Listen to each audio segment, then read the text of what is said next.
This is getting pretty interesting so far. Did anybody do analysis on the previously molten metal? Well, Dr. Stephen Jones did, a physicist formerly from Brigham Young University, analyzes a piece from this 40-pound chunk, does his electron microprobe data, determines that it's predominantly iron.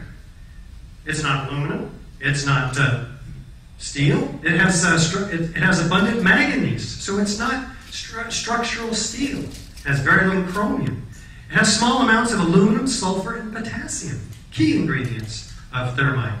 Unfortunately, it has manganese and fluorine in abundance. Manganese and fluorine? Well, manganese is from potassium permanganate, which is used as an oxidizer in thermite charges. And fluorine is used in very special thermite charges called sol gel types. This is the fingerprint of thermite. NIST refuses to test for thermite. And sol gels would leave another residue, 1,3-diphenylpropane, that's not found in office fires. In fact, EPA analysis finds one molecule that was present at levels that dwarf all others. 1,3-diphenylpropane. This is in the air during their toxicological studies. Eric Schwartz of the EPA says we've never observed it in any other sampling that we've done. But is there evidence in the dust? This powdered concrete, piled 4 to 12 inches thick throughout lower Manhattan.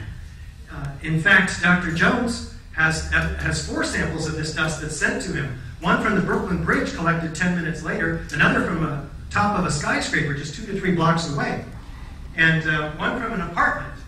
This sample here, Jeanette McKinley's apartment, right across the street from the South Tower. So he starts to do some interesting studies on this. He puts a magnet up to this dust, and he finds all of these metallic particles that come up to the magnet. Well, what are they doing in all the dust samples? Most of them are angular, like metal filings, shiny metal filings. The rest of them are round, billions of them. About 10 tons, as he estimates, must have been throughout all of the lower Manhattan. Well, how did they get round? Well, if you had thousands of thermite cutter charges, whose byproduct is molten iron under explosive conditions, atomizing that liquid, it might form into small droplets. What's the shape of these droplets? Tens of thousands, maybe millions of them, just from this piece alone. They're spherical. How do they get spherical? Well, the surface tension of a liquid forms itself into a sphere when it's atomized like this. That's just what it does. It cools and it falls with all of the dust. He does his energy dispersive spectroscopy on this, and what does he find? He finds that it has the same chemical ingredients and proportions as a controlled experiment of ignited thermite. That's disturbing enough.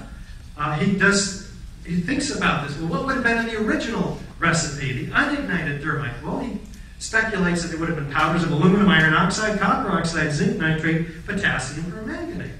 So he goes back to the dust once again. And what does he find? They come up to the magnet also. He missed them the first time. This is only a year or so old. These tiny chips. This one is 1/16 of an inch long, red on one side, gray on the other.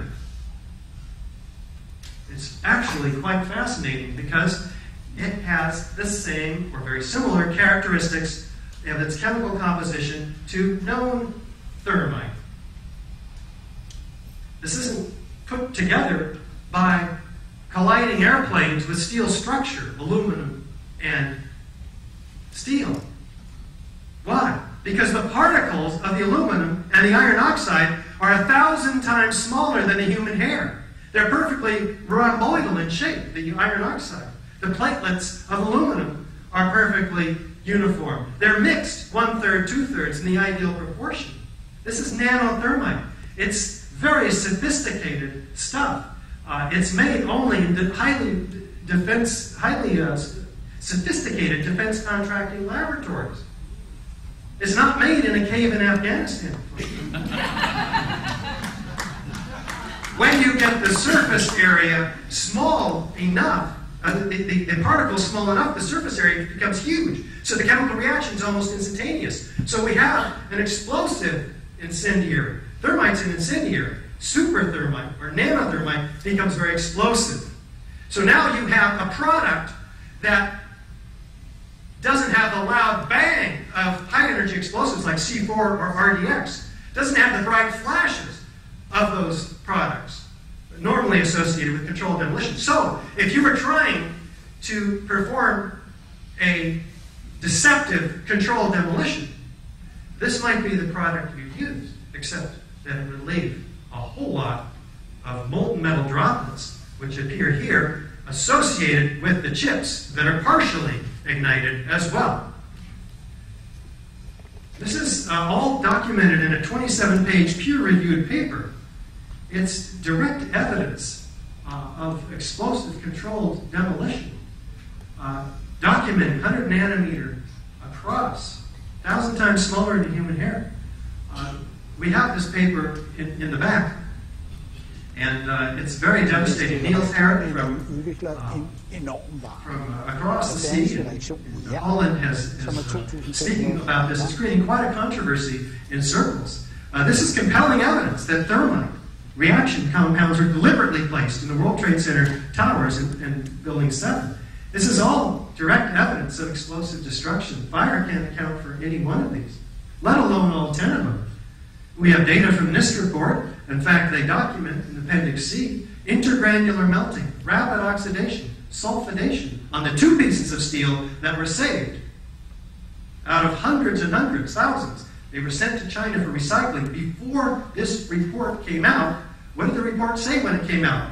Our best hypothesis of this building's collapse, which is fire and some damage from North Tower, has only a low probability of occurrence. Further investigation research is necessary. But all the steel had been shipped by FEMA. They ordered the steel ship to China for recycling. But they had documented intergranular melting. Fires don't melt steel. Thermite does. Is this Swiss cheese, or is this former white flame column from World Trade Center 7? We have expert corroboration. Here's Danny Joenko, a 27-year controlled demolitions expert. He says it starts from below. They've simply blown away the columns.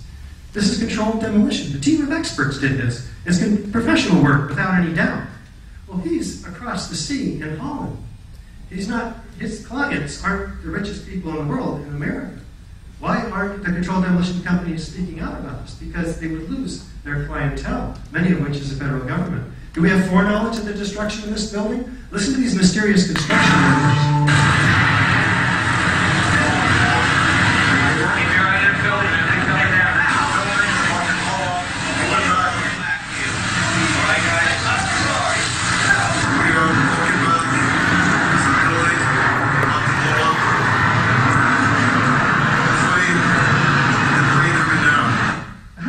The building is about to blow up. This is not supposed to happen. Do we have? We're going backwards. Let's not go backwards. How about this? What else did Kevin McPadden, former Air Force medic, say? At the last few seconds, he took his hand off. He heard 3, 2, 1. Do fires bring buildings down to countdowns? This is very disturbing. The BBC announces the collapse of this building 20 minutes before it happened. It's true. They apologized for this grievous error, citing the confusing events of the day. Does that make them psychic? Jane Stanley's 47-story Solomon Brothers close to the World Trade Center has also collapsed. This is all direct evidence in the case of Building 7. Now, it's proof beyond a reasonable doubt. The problem is at the World Trade Center, we have even far greater evidence, and we're going to give you the essential components of this as quickly as we can in the time remaining. And I encourage you to look at the rest on the DVD. Sounds produced by explosions. Well, the Fire Chief Commissioner had all of his first responders recorded. Out of 500 of them, 118 were recording sounds of explosions, flashes of light. Shook my bones, he says. Shortly before the first tower came down, I remember feeling the ground shaking, heard a terrible noise, and then debris just started flying everywhere. Somewhere around the middle of the World Trade Center, there was this orange and red flash coming out. This didn't come out from the city of New York until August of 2005. Why? Because they kept it hidden, and they were sued ultimately by the New York Times, and the New York Court of State of Appeals overturned it. Now we know about this, and it's just not hitting the media.